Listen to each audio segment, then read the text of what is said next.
Hi, I'm Amory, and I'm here with the Amory's Book Club selection for the month of July, which is Tomorrow and Tomorrow and Tomorrow by Gabrielle Zevin. Zevin wrote one of my favorite books. It's a book called Elsewhere. It's about what happens to a girl after she dies and what she learns on the other side and just the world building. It's so beautiful. I cried, and I don't cry. If you've been following us here at the book club, you know already, I tell you all the time, I don't cry when I read books. It's very, very rare.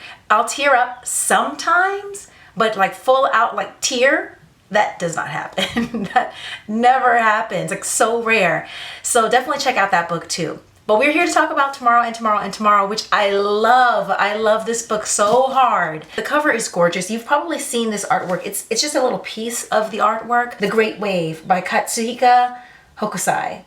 And it's right now in the Metropolitan Museum of Art. And it's a detail because you actually have like boats here too. The beautiful work of art, analog with something so digital, like Tomorrow and Tomorrow and Tomorrow, because this is a book about gamers. You don't have to be into video games. You don't have to be a gamer to appreciate what happens in this book, because that's just a specific regarding what the characters do with their lives. That is the specific mode of art that we're talking about, but it's very universal. So you don't have to know anything about games or even care about games to care very deeply about the characters in this book and what happens to them. In Tomorrow and Tomorrow and Tomorrow, we are talking about love, art, ambition, the definitions of success, infinite rebirth, second chances, all of that. We meet two characters first, Sadie and Sam. Sam and Sadie, Sadie and Sam. They meet as children in a hospital. They end up having a falling out, but they reconnect in college.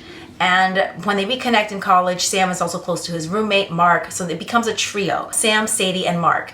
And while they're in college, they create a hugely successful video game. They're highly lauded, they're only college kids living their dream. Mark is not actually a gamer, but he kind of incubates the two. He provides the apartment, he provides funding, he gives them the space, he takes care of all the day-to-day things that need to happen in order for them to just stay in a very creative zone. So without Mark, this wouldn't happen, even though he is not a programmer himself. So again, the game is a huge success, and we see what the success does to their relationship as they leave college, to their egos, to their sense of achievement and ambition, what this means for their creativity. How do they create after having such a huge hit right out of the gate? Do they want to give people what they want? Do they want to do what they want? Is there a balance between the two? What does success even mean? Is it greatness? And if it is greatness, what does greatness even mean? Does it just mean popularity and how well their next game does? Or is greatness just creating something very artistic, even if a lot of people don't get it? And I mentioned what this does to their egos because ego plays a great part in this situation. You have three friends who become very close. They're best friends, and they have their own relationships with one another, but there is also a romantic element.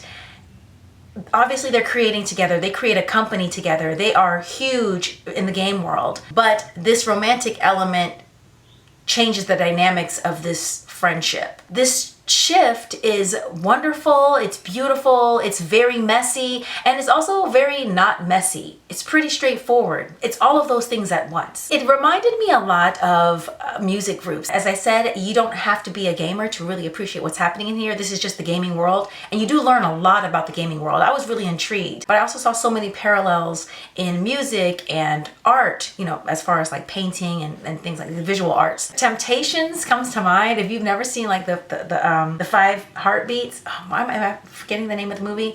But honestly, it also reminded me a lot of like B2K drama as well.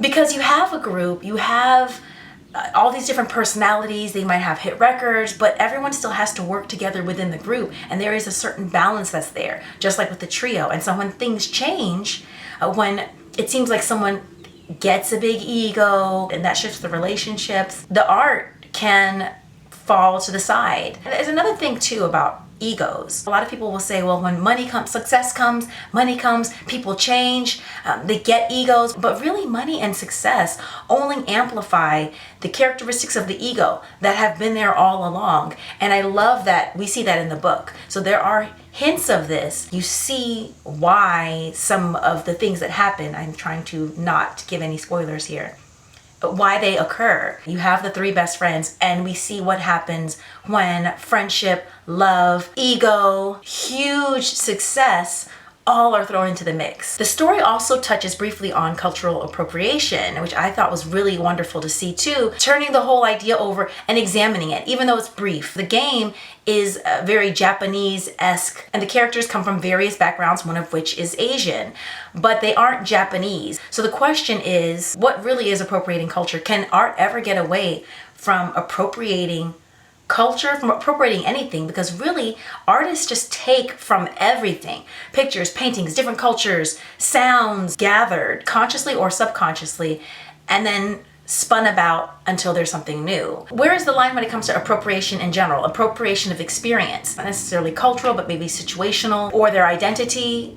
What really is identity? That's a whole other thing. We are products of our environment and our experience. Again, I ask, where is the line? The story touches on this very briefly. There are only a couple of pages in which Sam is being interviewed, and this is part of his answer. I love that the story touched on that. Went into the muddiness of it a bit, because that's what life is. Life can be muddy. Life can be very messy. It's not like a video game where things are very clear cut and there are rules and you do this and you do that and you can get to this point or you don't get to this point and you can just start over an infinite number of times, which is a really beautiful thing. There are certain things that are finite, and there are certain decisions that are made that linger, that continue to go into the next round of your life. You don't get to erase everything and completely start over at a different stage as if none of the other things happened. And I think that's a beautiful thing. Perhaps that is one of the precious things about life. Love the story. I really hope that you love the book as well. Be sure to get your own copy. Follow the hashtags Read with Amorie and Amerie's Book Club. Definitely follow our IG at Amerie's Book Club, as well as my personal IG, because that's where I do all of the author chats. We will be speaking to Ms. Gabrielle Zevin herself at the end of the month, so definitely join us for that. But pick up this book. Even the back is pretty. It's just such a gorgeous book, and it's a gorgeous story. So good. Make sure you pick up the book, and I will see you at the end of the month. In the meantime, happy reading. I did a I cut bangs. I knew I probably shouldn't cut the bangs, but I was like, I'm gonna just cut my I'm gonna just cut these bangs. I shouldn't have cut bangs. I shouldn't have cut the bangs. In a couple months they'll grow out and they'll be able to, I'll be able to like kind of do this. I regretted the bangs like the very next day. But they'll grow back, so it's fine. I'm glad I tried it. I don't know if you're gonna see the bangs. Maybe next month I will